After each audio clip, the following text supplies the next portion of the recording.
produk hukum dan perundang-undangan kalau tidak pro skema kapitalisme global, baik barat maupun timur, dia pro konglomerasi lokal. Tapi dalam konteks ini konglomerat komprador yang dependen atau bersenyawa dengan kekuasaan. Nah, ini apa tuh namanya, terlepas soal pri non pri itu kan soal kita kesampingkan lah. Tapi yang konteksnya adalah komprador konglomerat. Nah, ini dua ini produk hukum baik di tingkat perundang-undangan maupun derivat seperti Perpres sampai ke Perda dan sebagainya itu kalau tidak pro kapitalisme global, dia pro konglomerasi lokal. Karena ini kemudian bersenyawa memang antara feodalisme gaya baru yang dalam bentuk selama ini oligarki dengan penguasa skema kapitalis global dari luar, baik dari Amerika dan blok barat maupun dari Cina misalnya. Nah,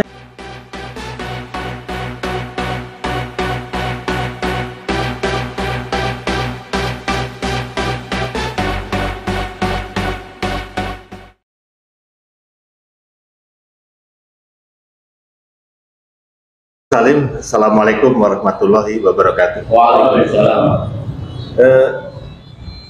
Saya mengikuti perkembangan ini mencoba menangkap situasi yang sesungguhnya dari konstruksi cerita yang salah satunya cukup komprehensif yang disampaikan oleh Mas Antoni ya.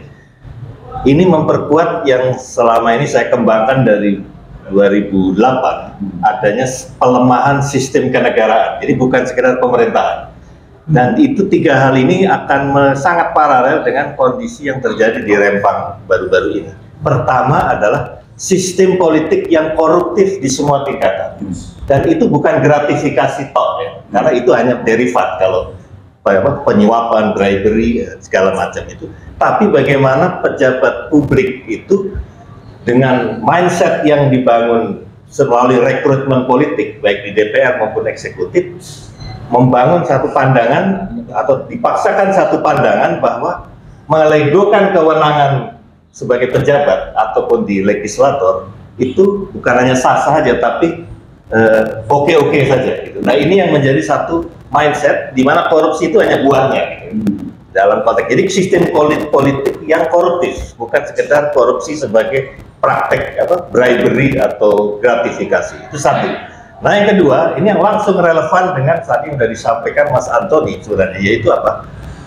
Produk hukum dan perundang-undangan kalau tidak pro skema kapitalisme global, baik barat maupun timur, dia pro konglomerasi lokal. Tapi dalam konteks ini konglomerat komprador yang dependen atau bersenyawa dengan kekuasaan.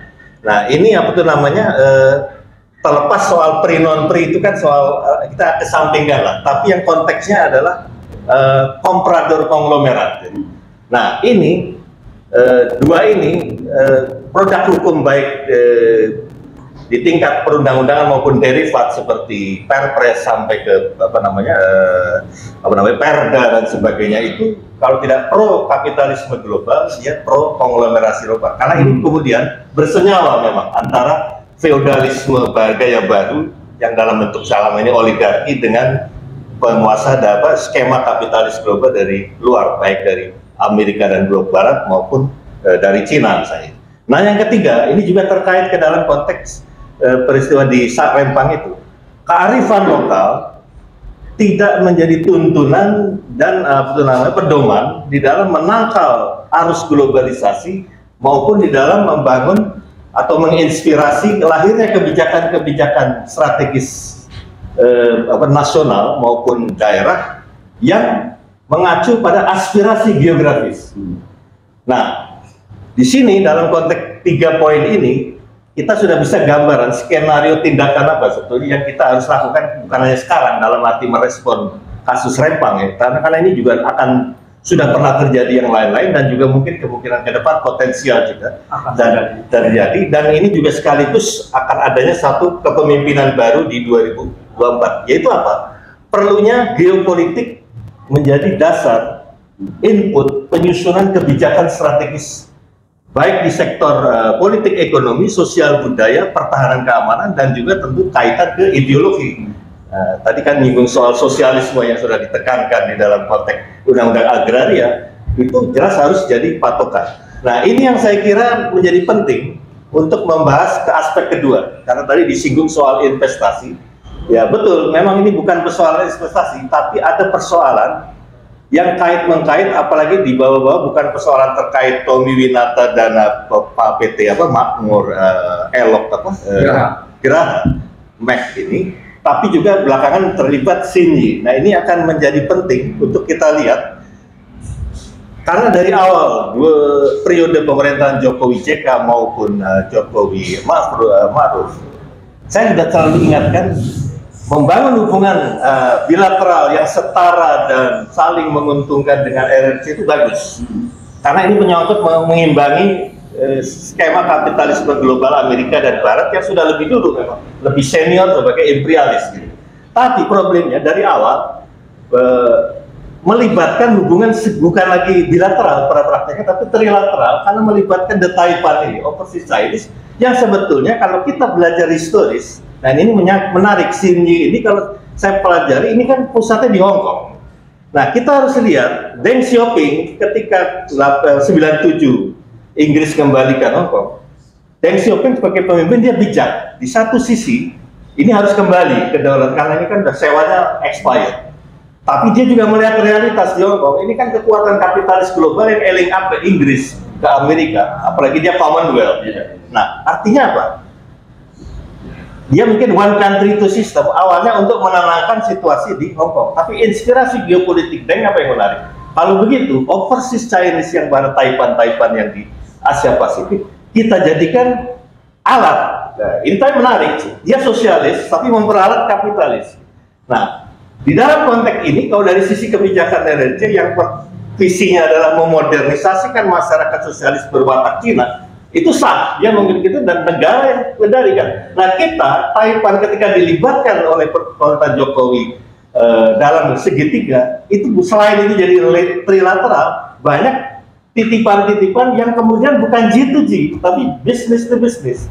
Nah, jadi derivat yang tadi disampaikan Mas Antoni terkait soal Eco City tadi, Serempang Eco City, itu yaitu salah satunya. Derivat-derivat yang menurut saya bukan saja merasa ditipu PT ini akan disadari di Beijing sini sebagai komplikasi. Yang padahal maksudnya hubungan G2G ini kan saling win-win solution.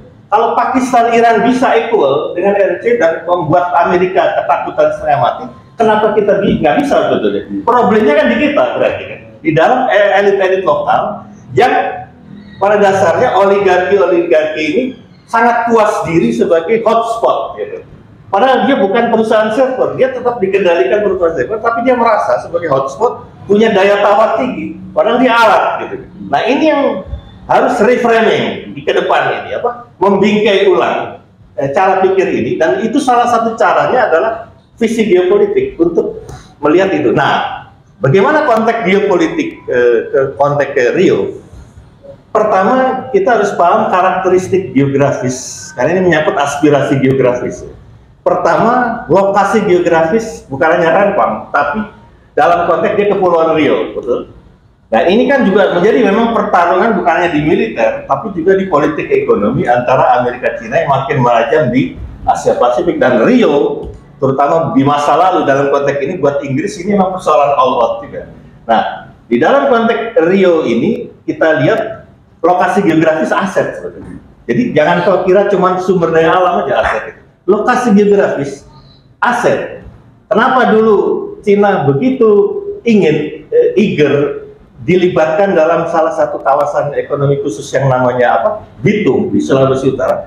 Karena visi geopolitik Cina lebih peka dan tahu daripada kita sendiri, atau kita memang pura-pura nggak tahu atau memang nggak mau tahu ya. Tapi intinya kalau buat Cina ini tepat ini. Bisa jadi bandara dan pelabuhan untuk mengimbangi Amerika tanpa harus mengerahkan militer secara maksimum. Jadi pengamanan maritim. Akhirnya 400 triliun buat kita itu jadi murah kan gitu. Karena kita tidak paham, mereka paham. Kalau Iran, Pakistan dia paham gitu. Makanya arah win-win solution ini terbangun, dan sampai hari ini aliansi strategis terbangun di BRICS, di forum ekonomi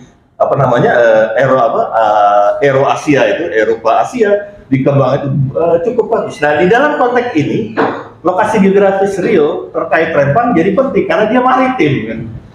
Jalur laut dekat dengan Selat Malaka dan Laut Cina Selatan. Gitu. Nah, itu satu.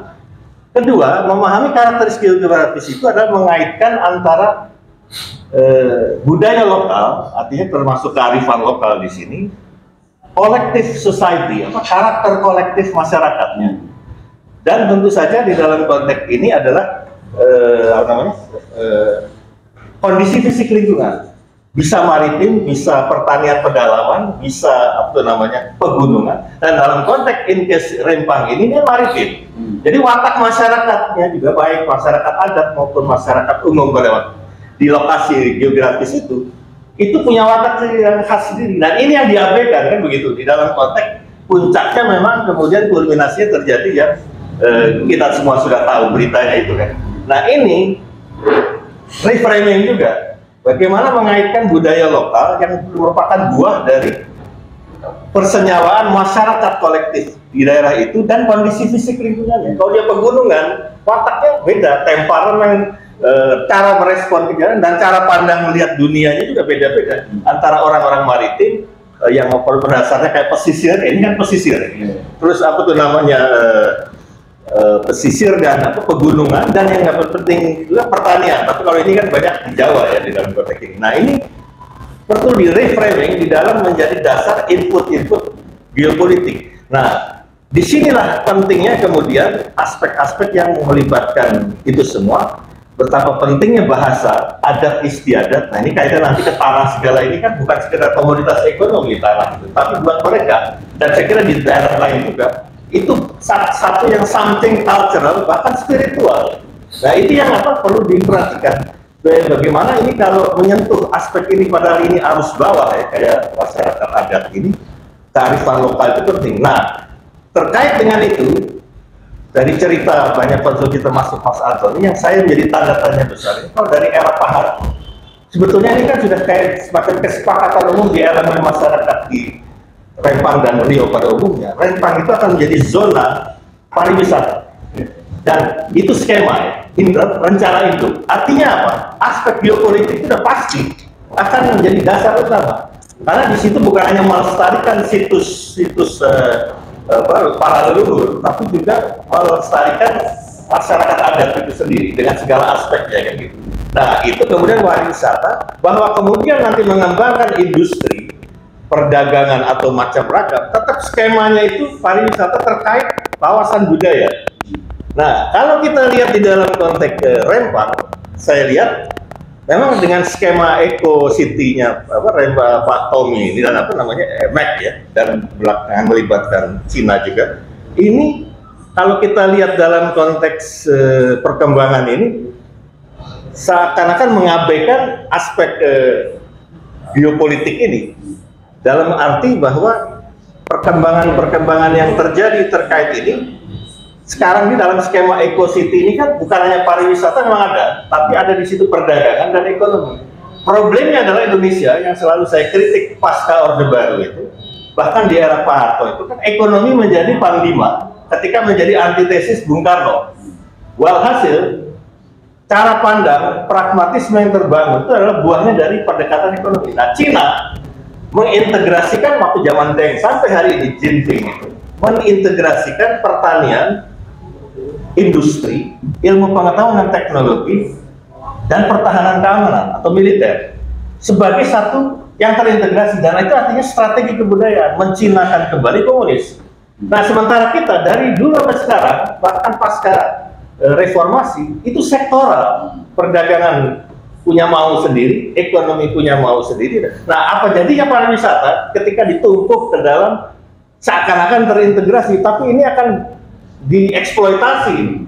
Walaupun pariwisata tetap memerlukan industri, tapi kan industri lokal. Nah, di Cina mengembangkan daerah-daerah yang seperti Rempang ini, yang memang pada dasarnya itu kekuatannya di pariwisata, entah keindahan pulaunya, ala segala macam, dia terintegrasi ke industri. Dia cari industri lokal apa yang bisa menjawab ini.